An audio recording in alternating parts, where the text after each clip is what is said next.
and welcome to week 5 in psychology seminar. And here we are, chapter 4, technology.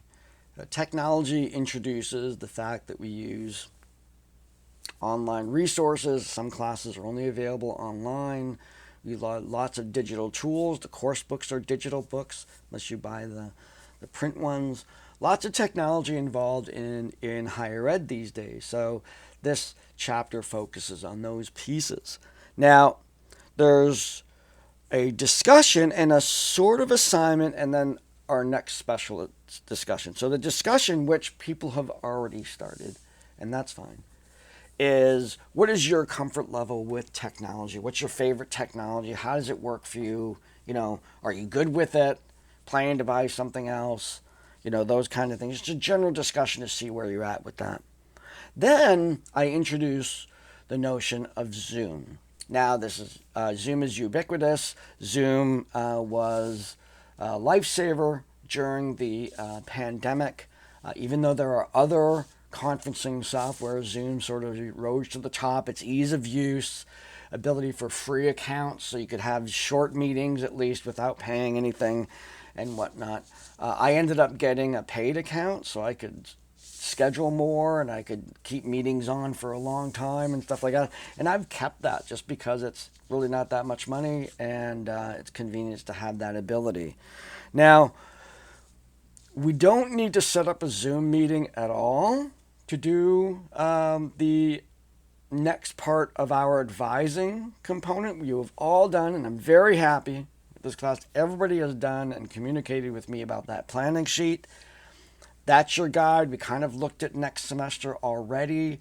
We're approaching a time. However, what I'm going to be asking you to do, if we go into a time where you need to reach out and talk to me again, looking at the classes that are available, maybe you need some assurance that you're signing up for the right classes, that we're going by your plan. Maybe your plan has changed and we need to revise that planning sheet. When we get there, what I want you to be able to do is to have a Zoom account in your name, and when you reach out to me and we set up a time to do that, I'm going to have you create the invitation and send it to me. So you'll be the manager of the Zoom meeting. So for this week, what you want to do is download Zoom, play around with it.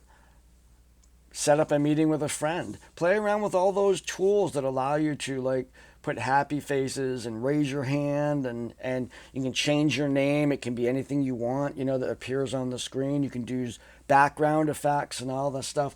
Not that it's specifically for that, but individuals use that quite a bit. They use those tools. I actually, when I built this studio, I painted the wall. So, a nice green that's in there for a couple reasons. First, it's a nice neutral background for just having no effects, but I can apply effects to the background, and because it's a universal shade, those effects look really, you don't get those kind of weird pixelated shadows and whatnot, not as much. And so I was conscientious of the fact that I could change my background, make it look like I'm in Hawaii, if I want, or something like that. So play around with that to get familiar with those tools, because many of you are taking your courses online or we're busy and we can't kind of do the regular daytime sort of face-to-face meetings, but I am perfectly willing to meet off hours using Zoom and using video conferencing. I actually enjoy doing Zoom calls like that because they are very personal. I can hear very well when somebody does, no interference. You want to make sure you get the camera angles right. You get the lights in front of you, not in back of you, so you can see each other's faces and whatnot. And it's just a good tool to have in your box. And so I'm introducing that in this chapter because we're talking about technology. You may or may not use it for this class. That'll depend on whether you have questions related to your registration, which is coming right up. In the special assignment, by the way, excellent work on that. I'm really pleased. People are getting into the book. It's a little meaty. There's no doubt about that.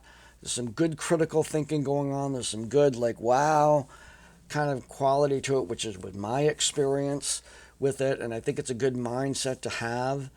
And now we're going into, in the part 2, we're looking at the first discussion. There's 2 discussions. There's a discussion A and discussion B. We're going to be looking at discussion A, and as you read the chapters that are assigned for here, I want you to be asking a question, as Pinker does. If there is a concerted effort to convince people in a number of ways, either poor players trying to convince people with lies, an emphasis of the news on bad news, an emphasis on our attention on bad news, all those factors together, if there is an effort or a result of individuals more and more thinking that the world is going downhill, who benefits from that? We don't need a conspiracy theory for this. All we need to know is if I'm worried and I'm concerned and I think that the world is going bad, that everything that we've done up until now is no good and we need a change in direction, who could benefit from that? We can think of politicians, product manufacturers, religions, false leaders, we can think about all those, but I want you to get specific. Who in your circle, in your world? I kind of gave you the answers there. Whoops. Well, those people, think about it in content. Why would they want you to think that the world is going to hell? What advantage is that to them, to their message?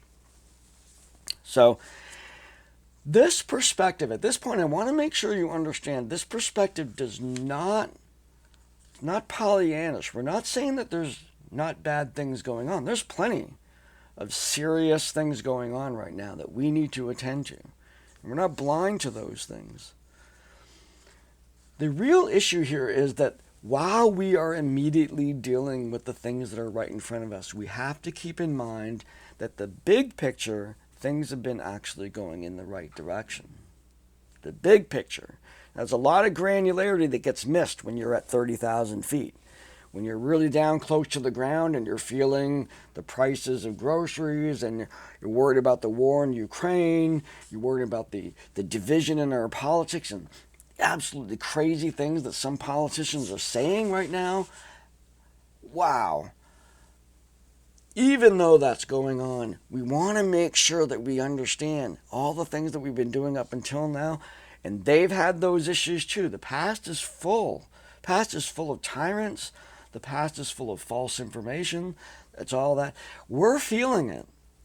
And many, many, many people are feeling the effects of false information and this idea that the world is going to hell. Because now we have the internet.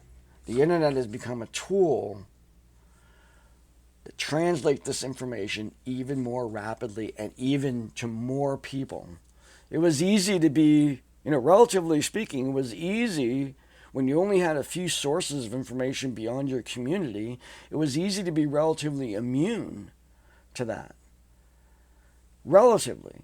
Now, we are inundated with information. We don't know where to look for the truth.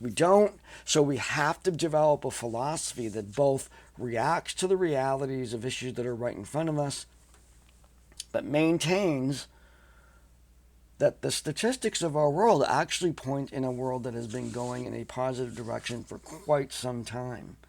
And we want to make sure that the knee-jerk reactions that we have now don't impact the long-term outcomes that are represented in that history. So, who will gain?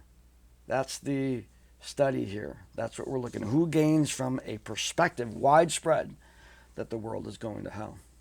All right, so that's this week. Very cheerful type topic. And I look forward to seeing people wrestling with that in the discussion. So get at it, and I will see you online, and have a great week. See you later.